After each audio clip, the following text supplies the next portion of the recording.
August 1st, 1833, Martha and Richard Owen are living in Rosebank, and Martha's health is not so good. Widow Welsh pills she's taking. This is a letter from Robert Dale Owen to his wife Mary Jane Owen, explains that Martha's health is not so good. She is ill in consequence of oppression and irregularity of the menses. Early 19th century advertisements claim that Widow Welsh pills cured everything from indigestion to headaches to menstrual distress, palpitations of the heart, and windy conditions. Question. Karen, the question is, where is Rosebank? And I know some of you know, if you go back there behind the school, through the field to the Owen property, there is a shell of a brick house that was where Richard built it and where Richard and Martha lived, and there was actually a saddle farm out there. They raised horses. No, because when you walk out of the field, it's right there. It's not on the hill, no. Okay, so August 8th, 1833, Martha is dangerously ill. This is again from Robert Dale Owen to Mary Jane Owen. August 20th, 1833, Martha is still confined to her bed. She has a nurse, a French woman, an accouchesse, which translates to midwife. You might speculate she might be with child, but I have not ever read anything. Nobody's written about that. October 8th, 1834, Robert Dale Owen is going to Lexington to inspect the Lexington Lunatic Asylum because John cannot be left alone and needs proper care. That cannot be done here. Mrs. Richard Owen is in the same situation. Now, this is a letter from Alexander McClure, William McClure's brother, and it's to William, and they are talking about their brother John. I did not find a record of anyone transporting her to the lunatic asylum. I did find a letter stating that John McClure was translated to the asylum by a comfortable driver. January 18th, 1835, Richard Owen writes to Philip Emanuel von Fellenberg in Switzerland and advises his wife has died. So Martha has died either late 1834 or early January 1835. I did call the asylum in Lexington. It was a shot, you know. And they sent me the paperwork to request information. The lady in records said it would probably take 3 months before I would receive an answer. Well, I got really lucky here because I got this person in records that was genealogy, history buff, etc. And she was very intrigued with Martha's story. So she called me the next week. And she said she ran the names Owen, Chase, McClure, several spellings, but no matches. She did mention that back then, when many were brought to the hospital, they did not use their real names. There is a card filed here in the Working Men's Institute that has a card that says Martha died in the house on the northwest corner of Brewery and Tavern Streets. That would be where Gary is living, the director of the contemporary art. There is absolutely no source listed on this 3x5 card, so I'm not sure of the information. I cannot find her grave. I have found no newspaper death notice, so that's another mystery. Where is Martha buried? So in the mansion, in the archives, in the Owen McClure mansion, there are several drawings by Martha. This one is 1829.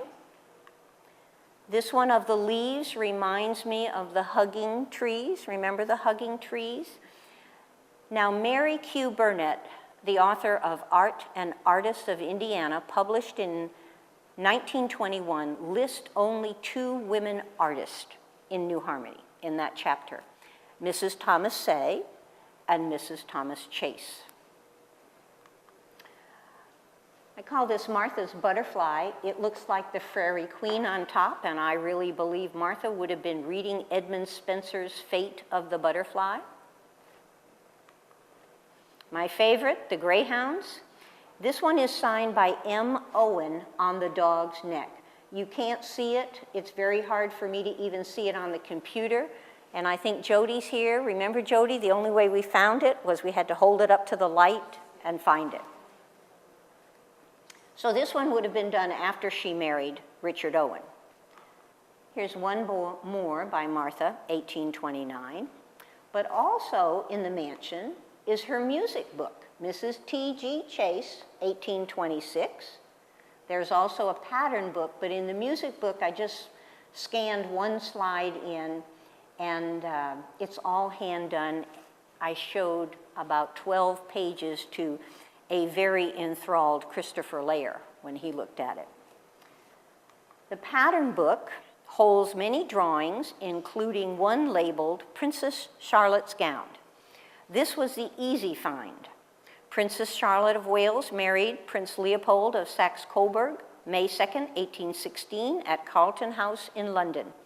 Charlotte was a popular princess and married Leopold, a groom of her choice, instead of the Prince of Orange, who her father was pushing on her. It was the first royal wedding where souvenirs were available, and ladies young and old were copying the lace and embroidery on her wedding gown. Now, this is a still life that is here at the WMI, right there, so you can get a real close look at it. Now, I'm going to show you two pictures. One, this is out of a book, but the original picture is at the National History Museum in Le Havre, France, by Charles Alexander Lesueur. Take a good look. This is Martha Chase in the mansion, in the Owen McClure mansion. She copied from Lesueur. Now I'm convinced Martha is a wonderful artist and capable of drawing the anatomical illustrations, and maybe Clorion. But why did she pick this name Clorion? Why did she use a pseudonym? Well, she was a woman, so she used a pseudonym. But I started looking for Clorion, and in this prose romance, she would have been reading about King Arthur, Merlin, the Knights of the Round Table. Everybody was. And here is King Clorion. When they translate that out of Old English, it comes out K-I-N-G-C-L-A-R-I-O-N. Clorion is in love with Cyrene. This quote is not Corneille's. It is a quote from L'Estray, a pastoral novel by Honoré de Furet, and Corneille is comparing his characters and work with Honoré's. L'Estray is the single most influential work of 17th century French literature. 6 parts, 40 stories, 60 books, in 5,399 pages. A success throughout Europe and read in every court. It's a soap opera with love triangles. And I asked my friend Richard Rinsma, who many of you know from Le Havre, if Martha would have been reading this. His answer was yes. Any cultivated mind like Martha's would have been reading this. It would be like you Americans reading Robinson Crusoe. Robinson Crusoe would have been a little shorter. Aristotle's Clorion refers to the golden oriole, known in England as the Whitwall. Martha, the nature artist, was here with all the natural scientists reading the classics. Now, these are all long shots because unless I find a letter or a journal or a diary, I can only speculate why she used the name Clorion. I talked about this letter earlier. This is the letter from Martha to William McClure in Mexico.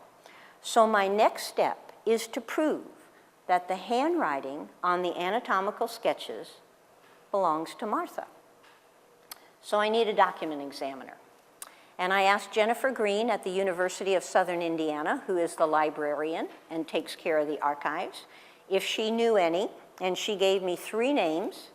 I picked the guy in Indianapolis, and I called him. He turned out to be number 2 in the forensic lab in Indianapolis. I told him my story. I told him about Martha. And he said, you know, this is really interesting. And I charge $1,000 just to look at it and $250 an hour. And I went, well,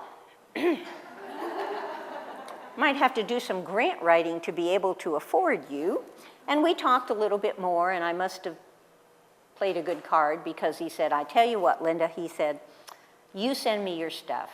I'll look at it, and I will tell you if you should proceed in this. I said, okay.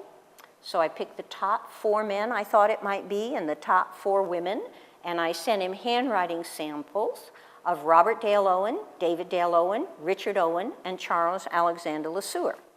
And for the ladies, I picked Lucy Say, Mrs. Thomas Say, Caroline Thibault, the engraver's daughter, Virginia Dupollet, LeSueur's niece, and Martha Chase. About a week later, he calls me, and he says, I have sent your information to a friend of mine. And I said, you did what? And he said, I sent it to a friend. I think he can help you. And I said, who is this friend? And he said, he was my teacher, and he's semi-retired. And I think this will work out really well for you. And I said, okay.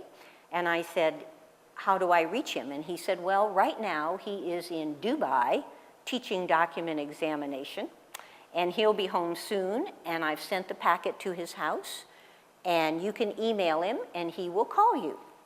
So I emailed Steve McCassin, who actually lives in McCandia, Illinois, and he emailed me back, and he said, yes, I'll look at it when I get home, and then I'll call you.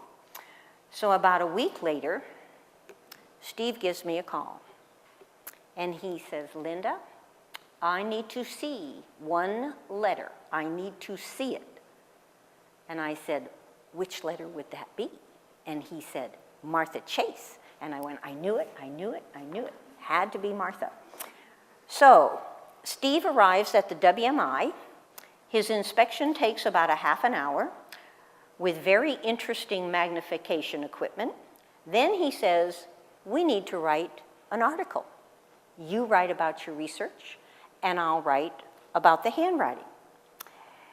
The assignment begins. I have 3 slides out of Steve's report. It was 9 pages, his report, with lots of information. So we have Clorion compared to Chase. We have Clorion compared to Chase. Clorion Chase, Clorion Chase. In the meantime, I'm back at the mansion, in the archives, trying to find more, and stumble on 2 boxes, not labeled, whiskey boxes, at the bottom shelf of the bookcase. 1 box, books owned by Richard Owen, all Victor Hugo, Les Mis, Toilers of the Sea, The Man Who Laughs, etc. The other box, also owned by Richard Owen, has travel books, a Bible, a bound volume of the New Harmony Gazette, October 4, 1826 to October 3, 1827, 2 albums, 1 belonging to Richard Owen and 1 belonging to Martha Chase. Richard Owen's album has only a few pages written in it, a poem, To My Wife. I had hoped this would be about Martha, but it is dated December 25th, 1857, so it would be his second wife, Anne Eliza Neef. December 25th, 1857 must have been a wedding present.